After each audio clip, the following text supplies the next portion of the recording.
SMSL has released another DAC inside of its RAW line. And the first one that I encountered from the RAW line was RAW-MDA1. It was more affordable mix of a DAC and a headphone amp.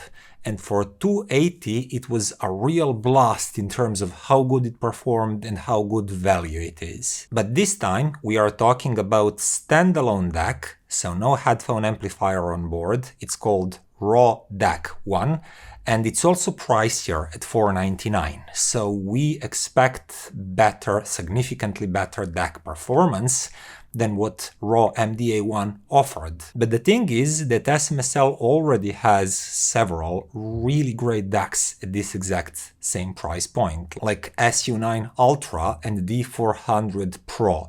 So let's see if this one is any different from these. Is it a better value, better option, or maybe even worse? Who knows? So first, talking about inputs, digital inputs, we have two sets of coaxial SPDIF inputs, two sets of optical toslink inputs, I2S USB in form of USB-C, and there is Bluetooth connection too. On the output side, we have a set of RCAs, those are single-ended outputs, then set of balanced XLRs, and the power supply is fully located inside of the unit. As you can see, you can attach AC cord here, so no external power supply, no aftermarket upgrades, etc. In the front, when we turn it on, you see a very typical SMSL product. It has color display, LCD. It has like usual UI for SMSL. You can tinker with several different options, filters, and I will not go through these because it's basically the same for all SMSL DACs. I don't want to take your time. What's important to know if you're new to this whole SMSL line is that there is a remote control. You can attenuate the volume on these, so you can connect them directly to the power amplifier. I always suggest having a dedicated preamp if you have the budget for that. That does sound better in my opinion. But if there is a need for it, you can attenuate the volume on the DAC. So it can basically act as a very small, very simple preamp for volume attenuation. But you can also set outputs to be fixed in level, meaning 2.5 volts on single-ended and 5 volts on balanced outputs. The DAC chip itself is the highest grade flagship AKM, and I'll put that on the screen. You cannot go better than that. But the device is not its chip only. There is signal processing and there is power supply, output stage. So all of that bundles together to create the sound. And because of that, I will not go too much into details of what the chip itself can do. But it's safe to say that no matter what kind of format you have, that being PCM of any resolution or DSD, no matter how high it is, this DAC can handle it, because XMOS 316 is a beast. And having that in mind, let's talk about how it really sounds. The sound of this SMSL, just like previous few SMSL at this price point, is very revealing, very clean, crisp on the edges, and has good neutral tonal balance. And if you are coming from DACs of the same price, but maybe like 5, 6, 7 years old, you would also be surprised that this DAC does not sound flat dynamically or spatially. There is a very decent punch there. There is just a liveliness in the sound. And while those older DACs could achieve really good detail retrieval and precision, they almost always lacked some of the soundstage depth and good layering and separation of the instruments. And that is not a problem for this SMSL, but it hasn't been a problem for DACs of this price for some time now. And listening to it in isolation, I can just hear that the sound is really, really good. I connected it to my main setup here that you can see around me, and I enjoyed the music. I could not detect anything seriously lacking. Any fatal flaw like that flatness or tonal grayness or just anything that would jar my ears. So without spending too much words saying the same things that I would say for many previous models of SMSL, I will immediately go into comparisons.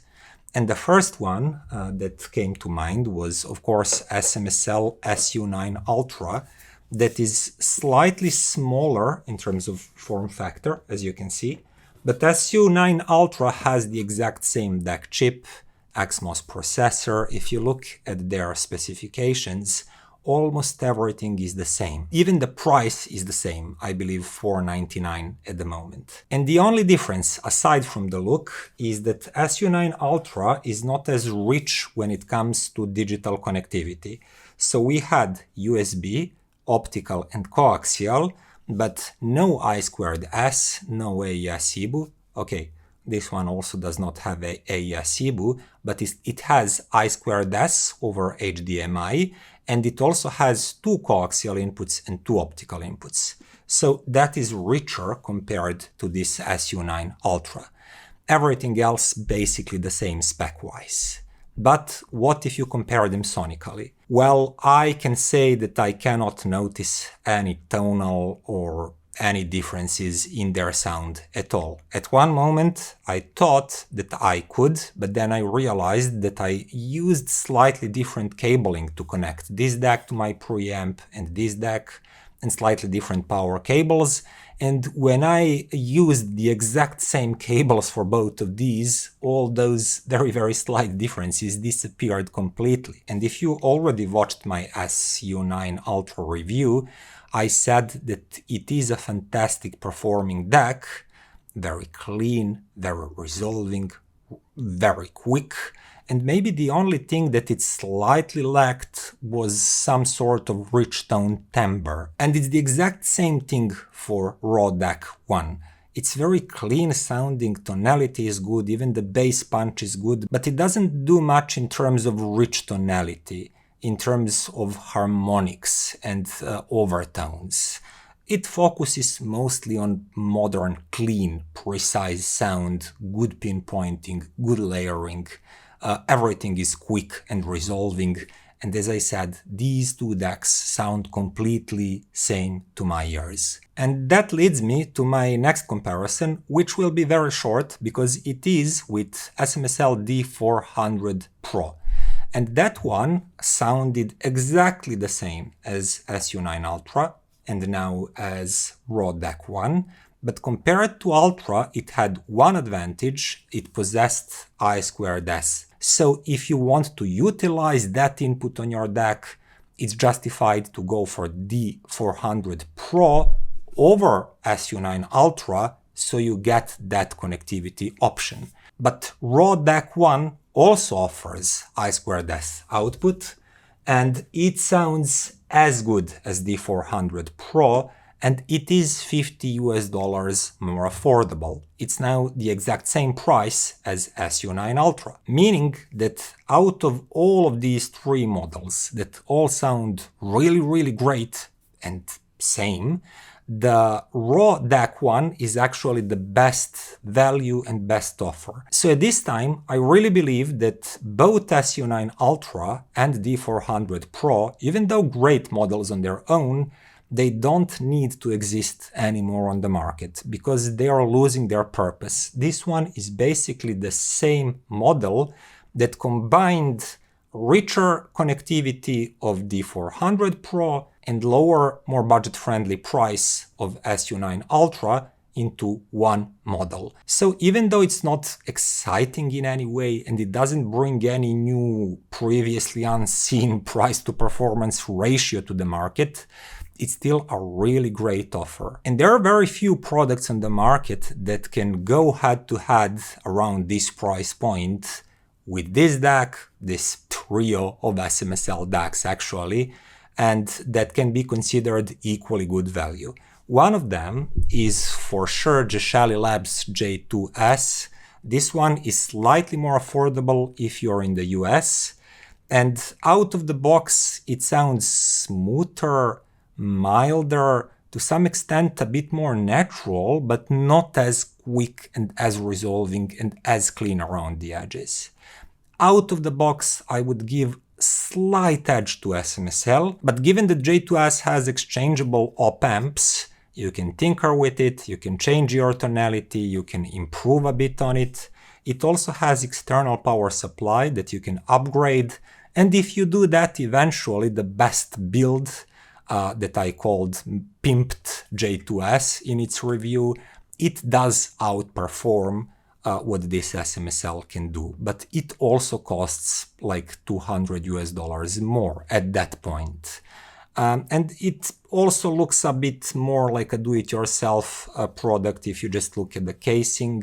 So strong competitor, both of these have their own advantages and disadvantages. If you just want straight out of the box solution, I would suggest going for SMSL. I think it's a slightly better looking option, slightly better sounding option. But if you like tinkering and doing things yourself, consider Geshelli Labs. It's a great DAC on its own. Another option that is slightly more expensive is Topping D70 Pro Octo. Now this one has been on the market for some time now, and it goes for $600, $599, which is $100 more expensive than SMSL, but it still sounds slightly better. And you especially notice that in terms of just inner tone detailing and richness. Play like a wind instrument, or maybe just some good vocal or any instrument that has rich tonality and inner tone texture, and you'll notice that it will sound harmonically richer with D70 Pro Octo. And also at the same time, the sound staging will be slightly better, slightly wider, slightly deeper and airier. When I compare them head to head, I think that D70 Pro Octo does come on top. And if your budget can handle that, if you can push that $100 more for a DAC, I can still highly recommend Topping D70 Pro Octo. It's one of the best buy DACs below 1000. But if for some reason you have a hard limit on 500s, I do believe that up to $500, as I said, out of the box, SMSL RAW-DAC 1 is probably the best, at least one of the best options on the market right now. So to sum it up, nothing really new and exciting in terms of sonics at this price point. It did move just a bit what you get for that amount of money. $499 for something that sounds great and does have I2S is a good deal in my opinion. And that would be all for today. Hope you enjoyed the video. See you next time.